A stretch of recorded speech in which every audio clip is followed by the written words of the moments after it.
நிறைய பேருக்கு தூக்கத்தில் கட்டிலில் படுத்துக்கிருந்து கீழே விழுகிற மாதிரி, அல்லது பெரிய பாதாளத்துக்குள்ளே கீழே விழுகிற மாதிரி, மலையிலேருந்து தவறி விழுகிற மாதிரி, மரம் ஏறி மரத்துலேருந்து கீழே விழுகிற மாதிரி, இப்படி ஒரு கனவுகள் சிலருக்கு ஏற்படுத்தும்.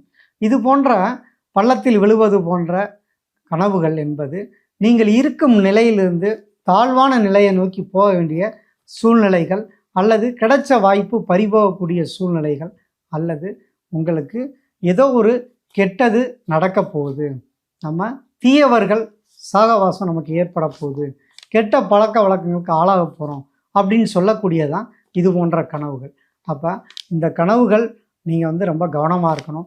சிலருக்கு இது போன்ற கனவுகள் எதனால் ஏற்படுது அப்படின்னு பார்த்தீங்கன்னா, உங்களோட உறவு முறைகளில் ஒரு செய்வனை வைக்கிறது, பில்லி சூனியம் இது மாதிரி வைக்கிறவங்களுக்கு எல்லாத்துக்குமே பள்ளத்தில் விழுகிறது, அதிலிருந்து பறந்து மேலே வார மாதிரி கனவு வாங்குறது. நிறைய பேருக்கு அப்படியே நான் பறந்துக்கிட்டே இருக்கேங்க வானத்தில் அப்படின்லாம் கனவுகள் வருதுங்க அப்படின்னு சொல்கிறாங்க. அப்போ உங்களுடைய ஆசைகள் நிறைவேறாமல் தள்ளி போகும் அப்படின்னு சொல்லக்கூடியதான் இந்த பறந்துக்கிட்டே இருக்கக்கூடிய கனவுகள். அதுவும் சிலருக்கு இப்படி அமுக்குனா அப்படி மேலே போகிற மாதிரி கனவு வரும் அப்படின்னு சொல்கிறாங்க. இது எல்லாமே உங்களுக்கு ஒரு நெகட்டிவான கனவுகள் தான். இந்த கனவுகள் இருந்தாவே உங்களுக்கு யாராவது ஒருத்தங்க பில்லி சூனியம் ஏவல் வச்சுருக்காங்கன்னு அர்த்தம்.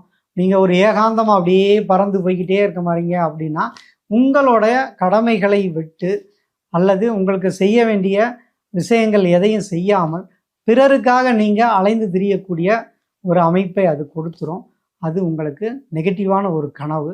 ஸோ இது மாதிரி கனவுகள் இருந்தால் இமீடியட்டாக யாராவது மாந்திரியை கூப்பிட்டு மந்திரிச்சுக்கோங்க.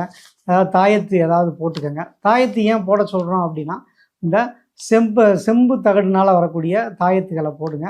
உங்கள் மனசு கண்ட்ரோல் ஆகும். நீங்கள் ஒரு தீய பழக்க வழக்கங்கள் போகாமல் இருக்கிறதுக்கு இது பேருதவியாக இருக்கும்.